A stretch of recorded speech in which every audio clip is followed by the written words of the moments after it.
Welcome to qnawire. The restoration of function by second mutation at a different site in the same gene called back mutation, or is it called back mutation conditional lethality, intragenic genic suppression, or intergenic suppression? Um, it's called intragenic suppression, the third choice.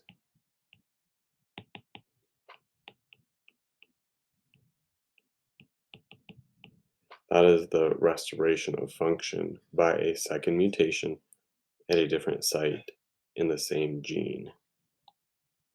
Intra is a clue that it's within the same. Inter is always in between two